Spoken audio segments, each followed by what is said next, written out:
We start this hour with breaking news coverage of the wildfires burning around Colorado. Hot, dry, windy conditions made it hard for firefighters to tackle the flames over the weekend. One of the fires, the Snyder Fire, burning in Mesa County, has turned deadly, killing 3 firefighters and injuring 2 others.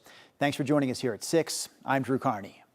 And I'm Corey Rose. Most of the fires are burning on the western slope, including the fire burning south of Turquoise Lake in the Twin Mounds area. It's just 8 miles west of the town of Leadville. The Lake County Sheriff's Office has issued mandatory evacuations and some pre-evacuation orders for this one. We're going to show you a map to give you a better idea of where all of the fires are burning right now. You can see them all right here. Governor Polis has issued an emergency declaration for several of these fires. There are also mandatory evacuations for homes between Peck's Trailer Park and Cedar Hill Cemetery. That's where the Gold Mountain fire is burning near Ouray and Ouray County. Now, as reporter Janelle Finch is joining us live right now. Janelle, do we know what caused these fires? Good morning, Corey and Drew. Unfortunately, we do not know the cause of this fire, but we do know that it's burning at more than 4,000 acres and is 0% contained.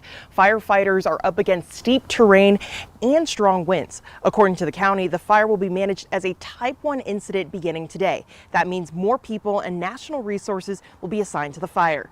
The county has ordered multiple engines, air tankers, and helicopters to help attack flames today.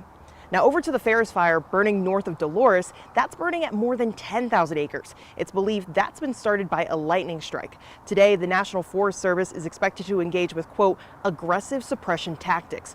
Glade Ranch and private lands north of the area have been evacuated. Pre-evacuation notices have been issued to the east of Lone Mesa State Park to Dolores Norwood Road. The Ferris Fire is currently causing road closures around the San Juan National Forest, including access to Bradfield Bridge and McPhee Dam. The county's Office of Emergency Management is asking people to stay out of that area and take their camping activities elsewhere. Brianna, you know how important it is for people to respect these closures and give firefighters their space to do their jobs. Yeah, that's exactly right. Please give firefighters extra time, especially because that area is closed both directions. Now, here in the Denver metro area, I'm not seeing any issues when it comes to your drive along 225 and Parker Road. Heading southbound towards I-25, you can see traffic slowly starting to pick up for anyone heading southbound along 225. I'm not tracking any overnight construction or crashes that are happening here in the metro. I want to show you what this looks like on our maps and also get to your drive times.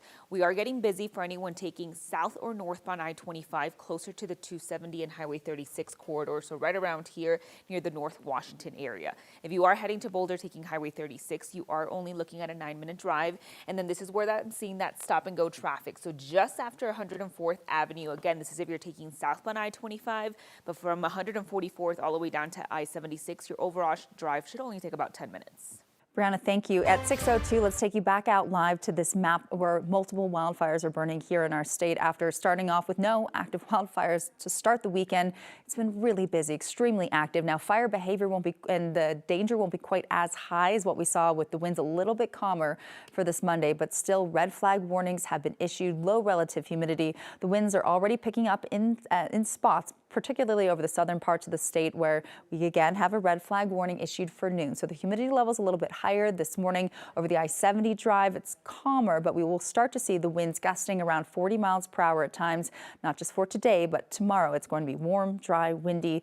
And this is something, unfortunately, here across Colorado, we've been worried about through the winter, the spring, just with the dry conditions, the lowest snowpack that we've seen, the drought as it is with extreme to exceptional conditions for a lot of our northern and central mountains. So for today, it's sunny. It is also hazy in and around the Denver area. Temperatures are very mild out the door this morning. You want the sunglasses, the sunscreen. 10 o'clock, 72 degrees. Not as hot as over the weekend, but still around 90 degrees, slightly above average. Denver, Fort Collins, and Greeley, upper 80s, low 90s across the eastern plains.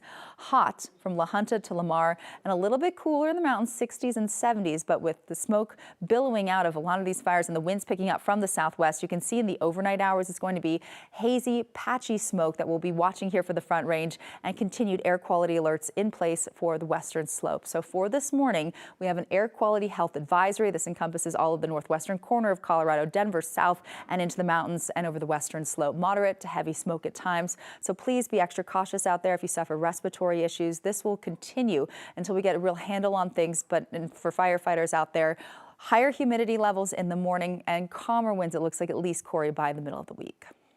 Katie, thank you. Well, the fires are taking a toll on our air quality across the state. Here's a map of the impact according to airnow.gov. The orange areas along the Front Range have an AQI of more than 100. That means it is unhealthy air for sensitive people. The majority of the state is in moderate air quality for the area shaded in yellow. It means the air quality is acceptable, but there could be a risk for some people. This week's fire danger has closed a local shooting range. Colorado Parks and Wildlife says the range at Basalt State Wildlife Area is temporarily shut down. This area is located south of Glenwood Springs. The closure started back on Friday and will stay in place until further notice. It comes during a time of increased drought and extreme fire weather conditions. Eagle County is experiencing some of the worst drought conditions across the state. The county and the White River National Forest recently implemented Stage 2 fire restrictions. The rest of the wildlife area, though, will stay open. Of course, we'll continue to track these fires and evacuations on air and online.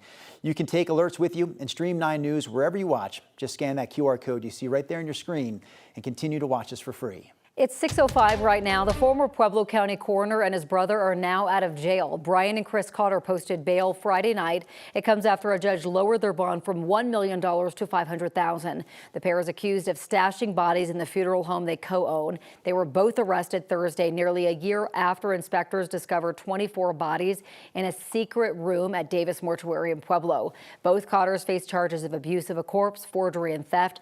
They are set to appear in Pueblo County Court on Thursday. Right now, Elbert County is fighting the state over its approval of Xcel Energy's preferred route for a major transmission line. Our news partners at the Denver Gazette report that Elbert County filed this lawsuit just last week. The county denied Xcel's permit application for the line earlier this year. They raised concerns about wildfire risks and economic development. Xcel appealed to the state's Public Utilities Commission, which sided with Xcel.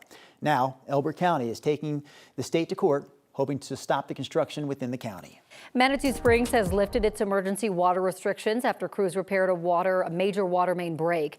The city issued the restrictions yesterday after multiple water mains broke, asking residents to conserve water while crews worked to restore service. By last night, officials say they repaired the main break and water flow returned to normal. Crews are still working to fix a second water main break, and the city is asking people to continue using water wisely while those repairs are finished.